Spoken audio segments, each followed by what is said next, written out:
Hello everyone, I welcome you all on this platform, and in today's particular video we are going to study finite and non finite verb. ठीक है ना। I hope आप लोगों ने previous lecture देख लिया होगा, ठीक है, जिसमें हम लोगों ने ये समझा कि वर्ब एक्चुअली में क्या होता है, ठीक है, उसका क्या फंक्शन है, उसके टाइप्स के बारे में हम लोगों ने समझा।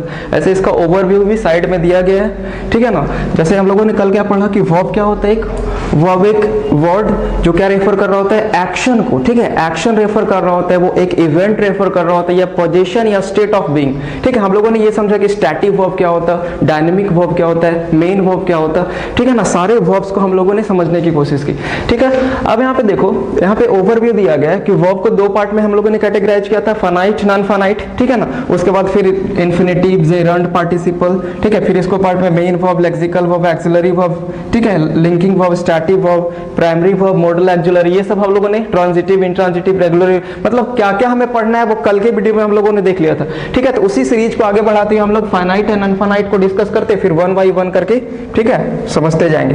देख रहे तो फाइनाइट वर्ब क्या होता है, तो लिखा गया अ वर्ब, ठीक है, that changes it's form according to the tense of the sentence, ठीक है, number and person of the subject. इसका मतलब आपको समझ में आया कि कोई भी सेंटेंस जो है, ठीक है, कोई भी सेंटेंस की बात करें तो सेंटेंस हमारा सब्जेक्ट, वर्ब एंड ऑब्जेक्ट से मिलकर बना हुआ होगा, ये तो आपको पता है, ठीक है। हमारा कोई भी सेंटेंस जो है वो किसी से तीन एलिमेंट उसमें बेसिकली होते हैं। हम कोई भी स्ट्रक्चर की बात करें तो उसमें सब्जेक्ट होगा, एक वर्ब होगा एंड ऑब्जेक्ट होने वाला, ठीक है ना।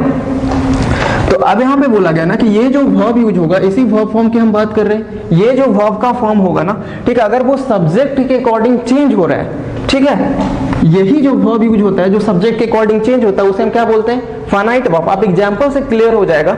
जैसे फॉर एग्जांपल हम बोले, ठीक है, ही प्लेज क्रिकेट, क्या लिखा गया, ही प्लेज क्रिकेट, ठीक है। तो देख लो इस सेंटेंस में जो सब्जेक्ट है हमारा वो क्या है, ही के अकॉर्डिंग क्या यूज हुआ, प्लेज। लेकिन अगर यहाँ पे लिख दे आई, ठीक है, तो आई के अकॉर्डिंग क्या लिखोगे, प्ले।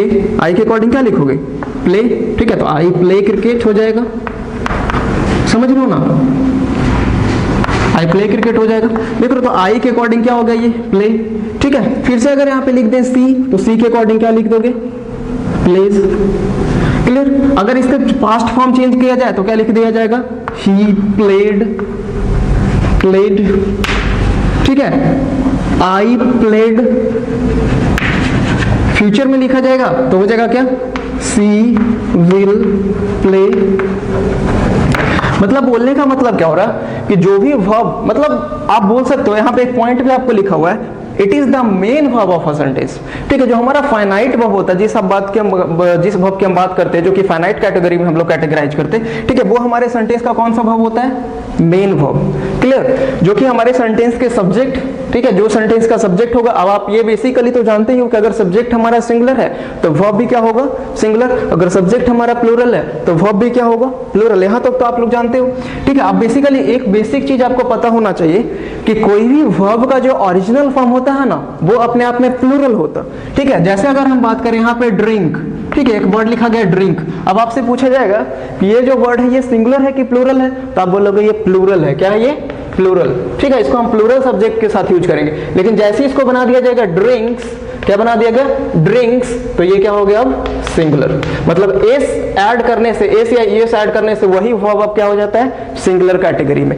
यहां तक आप लोग समझ गए ना, ठीक है। तो फिर से फाइनाइट वर्ब क्या होता है, एक ऐसा वर्ब का फॉर्म होता है जो सेंटेंस के सब्जेक्ट के अकॉर्डिंग चेंज होता है। सेंटेंस के सब्जेक्ट के नंबर एंड पर्सन, वो सिंगुलर नंबर का है, प्लूरल नंबर का है, फर्स्ट पर्सन है, सेकंड पर्सन, थर्ड पर्सन, ठीक है। ये सब चीज तो आप लोग जानते हो ना बचपन में, ठीक है, बचपन से ये चीज पढ़े हो, ठीक है। तो उसके अकॉर्डिंग चेंज हो रहा होता है और टेंस पे भी उसका इफेक्ट पड़ता है, ठीक है। आप एक्शन को किस टेंस में दिखाना चाहते हो वो भी चेंज होता है, ठीक है। तो ऐसे वर्ब को हम लोग फाइनाइट वर्ब बोलते हैं। चलो पूरा आप समझ, ये जो नॉन फाइनाइट, फाइनाइट जब दोनों में कंपैरिजन करेंगे तो आपको एक क्लियर अंडरस्टैंडिंग हो जाएगी, ठीक है। तो यार अभी 2 मिनट आपको पेशेंसली देखना होता है, ठीक है। फिर भाई नॉन फाइनाइट की बात करें, ठीक है, एक वर्ड हुआ हमारा नॉन फाइनाइट। तो ये क्या है, a verb form that is not affected by the number, ठीक है, एंड पोर्शन ऑफ सब्जेक्ट और टेंस, ठीक है, कुछ भी टेंस ऑफ द सेंटेंस। इसका जो है इस वर्ब फॉर्म का सेंटेंस में, ठीक है, इस वर्ब फॉर्म का सेंटेंस के सब्जेक्ट से, सब्जेक्ट के नंबर, पर्सन से या टेंस से, टेंस ऑफ द सेंटेंस से कोई फर्क नहीं पड़ने वाला, ठीक है। जैसे बेसिकली अगर एक एग्जांपल दिया जाए ना, जैसे लिखा जाए I like to read novels, I like to read novels. एक एग्जांपल आपको दिखाई दे रहा है, ठीक है। अगर यहाँ पे अगर इसी सेंटेंस को लिख दिया जाए सी, ठीक है, तो सी देख रहे हो यहाँ पे आई के अकॉर्डिंग क्या यूज हुआ, like, I like to read novels, ठीक है। लेकिन अगर यहाँ पे सब्जेक्ट को सी बना दिया जाए तो क्या लिखना पड़ेगा, सी लाइक्स। लेकिन ये टू रीड में कोई चेंजिंग आने वाला है, बताओ, आप ही बताओ कि क्या टू रीड को हम लोग टू रीड्स कर सकते हैं? बिल्कुल नहीं किया जा सकता, ठीक है। ये टू रीड और टू रीड जो है चेंज हो, कोई भी चेंजिंग इसमें नहीं आए, चेंज हमारे इस वर्ब के फॉर्म में हो रहा है, ठीक है। अगर आप इसको पास्ट फॉर्म में भी बना दोगे ना, अगर आप इसको पास्ट फॉर्म में बनाने के लिए मतलब अगर लिख दोगे सी लाइक्ड, ठीक है, सी लाइक्ड टू रीड, तब भी यहाँ पे टू रीड ही रहने वाला, ठीक है। तो ये जो आप इस सेंटेंस में देख रहे हो कि यहाँ पे एक लाइक वर्ब का फॉर्म है एंड एक रीड वर्ब का फॉर्म है, ठीक है। तो इसमें फाइनाइट कौन हुआ एंड नॉन फाइनाइट कौन हुआ? तो देख रहे हो कि जिसमें चेंजिंग आ रहा, जब हम सब्जेक्ट नंबर के सेंटेंस में सब्जेक्ट को बदल रहे हैं, ठीक है, subject singular, plural, first person, second person, ये सब जब चेंज करके देखा जा रहा है तो चेंजिंग इस वर्ब के फॉर्म में आ रहा, क्लियर ना। लेकिन ये एज इट इज लिखा जा रहा है, इसमें कोई भी फर्क नहीं पड़ रहा। तो ये तो हम लोगों ने समझा कि यही तो हमारा क्या है, फाइनाइट वर्ब, जो सेंटेंस में सब्जेक्ट के अकॉर्डिंग यूज होता। और ये वाला जो वर्ब बच गया एक टू रीड, ये अपने आप में क्या हो गया, एक नॉन फाइनाइट वर्ब, क्योंकि सेंटेंस में आप कोई भी सब्जेक्ट को लिख दोगे या उस सेंटेंस को आप कोई भी टेंस में लिखने की कोशिश करोगे तो इस वर्ब के फॉर्म पे कोई भी फर्क नहीं पड़ेगा, ठीक है। ऐसे हम लोग नॉन फाइनाइट, ऐसे नॉन फाइनाइट जो है बहुत ही इंपॉर्टेंट चैप्टर होता है और इसको डिटेल में बहुत पढ़ना होता है, ठीक है। आप लोग इसका नाम जानते ही होंगे। नॉन फाइनाइट्स में हमें क्या क्या पढ़ना है, इन्फिनिटिव, जेरेंट एंड पार्टिसिपल, ठीक है, बहुत इंपॉर्टेंट टॉपिक माना जाता है। यहाँ पे देख रहे हो two plus V1, two plus verb का जो फर्स्ट फॉर्म होता है, टू प्लस वर्ब का जो फर्स्ट फॉर्म होता है उसे ही हम लोग क्या बोलते हैं, इन्फिनिटिव, फुल इन्फिनिटिव का फॉर्म होता है, फिर इसमें वेयर इन्फिनिटिव होता है, ठीक है। फिर वर्ब में अगर जैसे और एग्जांपल दिया जाए, ठीक है, आई होप यहाँ तक आप लोग समझ गए, ठीक है। थोड़ा सा यहाँ पे मिटा देते साइड में, ये ओवरव्यू आप कल के वीडियो में आप इसको कंप्लीट किया हुआ है, ठीक है ना। अच्छा, अब यहाँ पे कुछ और एग्जांपल्स अगर दिया जाए, ठीक है, जैसे अगर हम बोले I love singing songs, clear, I love singing songs. अगर बोले सी वॉन्ट्स टू ईट आइसक्रीम, ऐसे बोला गया, सी वॉन्ट्स टू ईट आइसक्रीम, ऐसे बोला गया, क्लियर। अब यहाँ पे देख रहे हो I love and C wants, और यहाँ पे एक वर्ब का फॉर्म ing और यहाँ पे वर्ब का form two plus V1 use हुआ है, ठीक है। अब यहाँ पे थोड़ा सा ध्यान दोगे आप सेंटेंस में, अगर यहाँ पे लिख दिया जाए ही, आई के जगह पे क्या लिख दिया जाए, ही, तो ही आई के अकॉर्डिंग तो लिखे लव, लेकिन ही के अकॉर्डिंग क्या हो जाएगा, लव्स। ये चीज आपको समझ में आया। लेकिन इस सिंगिंग में कोई चेंज होने वाला नहीं है, ही लव्स सिंगिंग सॉन्ग्स, ऐसी सेंटेंस बनेगा, ठीक है। तो देख रहे हो एक हमारे वर्ब का ये जो है लव एंड लव्स, और एक लिखा हुआ है सिंगिंग, ये भी वर्ब का ing फॉर्म ही तो है, ठीक है। उसके बाद अगर यहाँ पे सी लिखा हुआ है, अगर यहाँ पे सब्जेक्ट को मान लेते हैं दे कर दे, ठीक है, ये प्लूरल सब्जेक्ट हो गया, तो अब वर्ब भी क्या होगा, प्लूरल। तो प्लूरल के लिए आपको क्या लिखना होगा, वांट, जो वर्ब का ओरिजिनल फॉर्म होता है वही तो प्लूरल होता है, एस लगाने से वो सिंगुलर हो जाता है, इस वजह से सिंगुलर सब्जेक्ट के साथ यूज करते हैं, समझ रहे हो ना, ठीक है। तो क्या हो जाएगा, दे वांट, और ये टू ईट में कोई फर्क नहीं पड़ने वाला है, to eat ice cream, they want to eat ice cream, तो ये वांट हमारा क्या हो गया, सेंटेंस का फाइनाइट वर्ब। और टू ईट में देख रहे हो यहाँ पे सी के अकॉर्डिंग लिखा गया वांट्स, लेकिन दे के अकॉर्डिंग क्या, वांट, तो यही तो हमारा सेंटेंस के नंबर एंड पर्सन और टेंस के अकॉर्डिंग चेंज हो रहा है। अगर हम यहाँ पे इसको पास्ट टेंस भी कर देना, अगर लिख दिया जाए I wanted to eat ice cream, अगर ऐसा लिख दिया जाए तो देखो ये चेंज हो गया, ये वर्ब का फॉर्म चेंज हो गया, लेकिन ये टू ईट तो वैसे ही रहने वाला है, क्लियर। अगर इस चीज को पास्ट में किया जाए तो लिख दिया जाए सी लव्ड सिंगिंग सॉन्ग्स, ठीक है। तो देख रहे हो फिर यहाँ पे चेंजिंग आ रहा है। तो जो सेंटेंस के एकदम क्लोजली होता है, बेसिक सेंटेंस के सब्जेक्ट में जो क्लोजली वर्ब लिखा जाता है वही हमारा मेन फाइनाइट वर्ब है, उसको आप मेन वर्ब भी बोलते हो, ठीक है। आगे हम इसको समझेंगे कि कोई डायनेमिक होता है एक्शन वर्ब जिसको हम लोग बोलते हैं, ठीक है। ऐसे बेसिकली यहाँ पे एक्शन वर्ब एक्सप्रेस किया जाएगा, फिर स्टैटिक वर्ब होगा, ठीक है। एक्सिलरी वर्ब क्या होता है वो आगे धीरे धीरे जब समझते जाओगे तो आपको समझ में आ जाएगा, ठीक है। तो जो फाइनाइट वर्ब होता है उसे आप सेंटेंस का कौन सा वर्ब, मेन वर्ब ही तो बोलते हैं, वही तो हमारा सेंटेंस का क्या है, मेन वर्ब। अब देखो यहाँ पे एक वर्ब है वर्ब का ing फॉर्म, फॉर्म, ये कौन से फॉर्म का फॉर्म है? वर्ब का आईएनजी फॉर्म। लेकिन ये वर्ब का आईएनजी फॉर्म, ये सब्जेक्ट से कोई लेना देना इसको नहीं है। तो यही हमारा जो सेंटेंस का है, ये हमारा नॉन फाइनाइट वर्ब। ये भी नॉन फाइनाइट वर्ब, ये भी नॉन फाइनाइट, ये non finite, non finite verb, non finite verb. Okay, आप लोग समझ रहे हैं? जिससे सब्जेक्ट के से कोई लेना देना नहीं होता, ठीक है, वो हमारा क्या होता है? नॉन फाइनाइट वर्ब होता है। ठीक है, यहां तक आप लोगों को समझ में आ गया होगा। ठीक है, अब देखोगे कि ये जो नॉन फाइनाइट वर्ब होता है ना, एक्चुअली में ये देखने में तो वर्ब का फॉर्म लग रहा है, देखने में तो ये लग रहा है कि वर्ब का आईएनजी फॉर्म है, 2 + V1 लिखा हुआ, बट एक्चुअली में ये वर्ब की तरह बिहेव नहीं करता सेंटेंस में। ठीक है, इसका फंक्शन कुछ और होता है। ये जो नॉन फाइनाइट वर्ब होता है ना, नॉन फाइनाइट वर्ब क्या करता है? एक एक्ट करता है एक नाउन की तरीके से, एक एडजेक्टिव के फॉर्म में। ठीक है, इसका फंक्शन क्या होता है? एडजेक्टिव का या एक एडवर्ब का। ठीक है, जब हम लोग नॉन फाइनाइट चैप्टर पढ़ेंगे डिटेल से, तो उस चीज को हम लोग समझने की कोशिश करेंगे।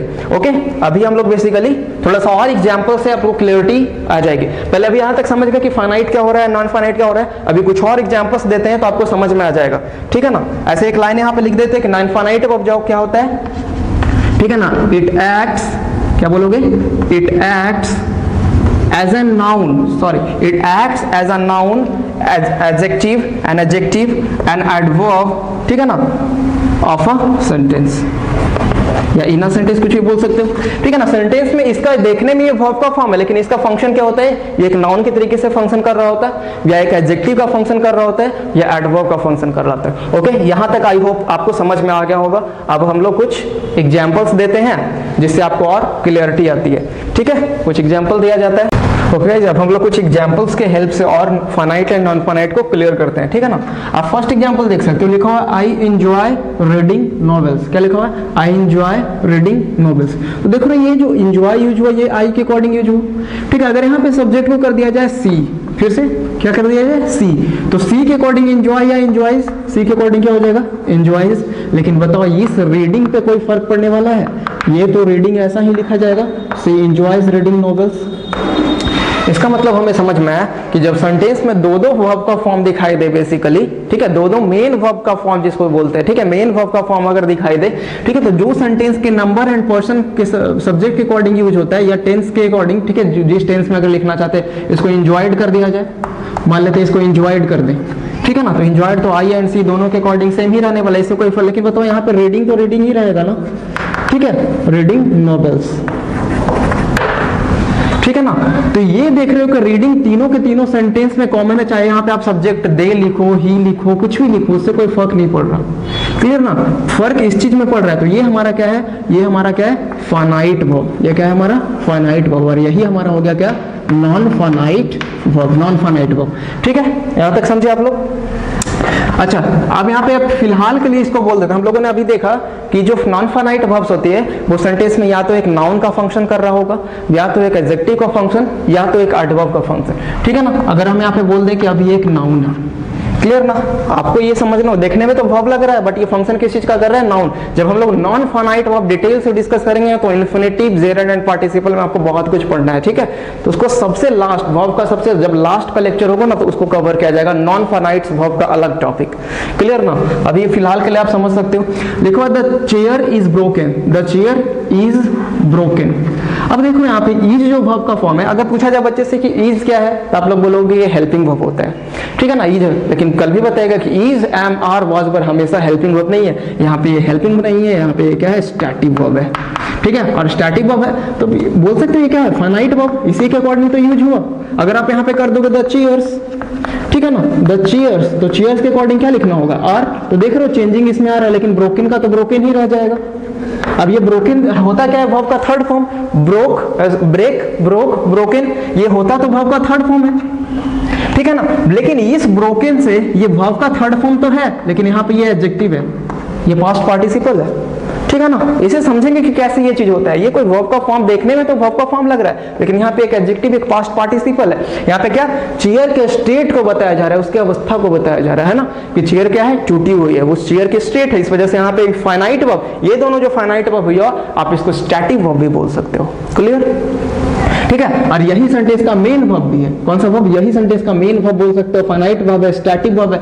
जब आप पूरा लेक्चर को कंप्लीट कर लोगे तब आप इस चीज से समझ में आएगा, पूरे वर्ब टॉपिक को, तब आपका एक ओवरऑल पिक्चर बन जाता है। ठीक है, कि किसे फाइनाइट बोलते हैं, कब मेन वर्ब बोलते हैं, कब स्टैटिक, कब लिंकिंग। ठीक है, अच्छा अब यहाँ पे देखो running is a good habit, यहाँ पे लिखा हुआ है। अब देखो यहाँ पे रनिंग के अकॉर्डिंग वर्ब यूज हुआ इज, ये भी तो एक वर्ब का आईएनजी फॉर्म आपको देखने में लग रहा है ना। ठीक है, अब यहाँ पे एक चीज और बहुत ही मोस्ट इंपॉर्टेंट पॉइंट, कि कोई भी सेंटेंस का सब्जेक्ट, ठीक है ना, कोई भी सेंटेंस का सब्जेक्ट एंड ऑब्जेक्ट की बात करें तो मोस्टली वो वर्ड एक नाउन होगा या तो प्रोनाउन होगा। बहुत ही इंपॉर्टेंट पॉइंट है, ठीक है ना। कोई भी सेंटेंस का सब्जेक्ट, क्या कोई भी सेंटेंस के सब्जेक्ट एंड ऑब्जेक्ट की बात करें तो पार्ट्स ऑफ स्पीच में वो दो ही पार्ट, एक नाउन हो सकता है और एक प्रोनाउन। ठीक है, नाउन होगा तो प्रोनाउन भी होगा, क्योंकि प्रोनाउन का काम ही होता है नाउन को रिप्लेस करना। ठीक है ना, तो ये जो रनिंग है आपको देखने में वर्ब का फॉर्म लग रहा है, लेकिन है एक्चुअली में क्या है, नाउन है, इसको जेरंड बोलते हैं। ठीक है, ये जेरंड है, ये पास्ट पार्टिसिपल है, ये भी जेरंड है। इस चीज को हम लोग कैसे डिस्कस करेंगे। ठीक है, तो रनिंग इज, यहाँ पे ये फाइनाइट वर्ब हुआ।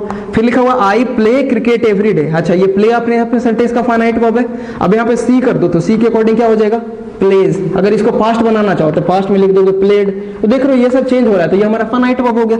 ठीक है, अब देखो he runs a mile daily, he runs a mile daily. यहाँ पे सिंगुलर वर्ब यूज किया गया ही के अकॉर्डिंग, लेकिन अगर यहाँ पे दे लिख दें दे, ठीक है, तो दे के अकॉर्डिंग क्या लिखोगे, रन। तो रन क्या हो जाएगा, प्लूरल। तो ये दोनों फाइनाइट, मतलब जो चेंज हो रहा है वो फाइनाइट। आप लोग समझ गए। अब देखो सी वांट्स टू लर्न फ्रेंच। ठीक है, फ्रेंच एक लैंग्वेज है, उसको सीखना चाहती है। अब देखो यहाँ पे लिखा है वांट्स और यहाँ पे लिखा है टू लर्न, दो वर्ब का फॉर्म आपको दिखाई दे रहा है सेंटेंस में। अच्छा, अगर यहाँ पे कर दे हम दे, या कर दे, चलो दे ही करते हैं, ठीक है, या कोई भी प्लूरल, यू, कोई भी प्लूरल सब्जेक्ट कर दिया जाए तो यहाँ पे क्या लिखा जाएगा, वांट।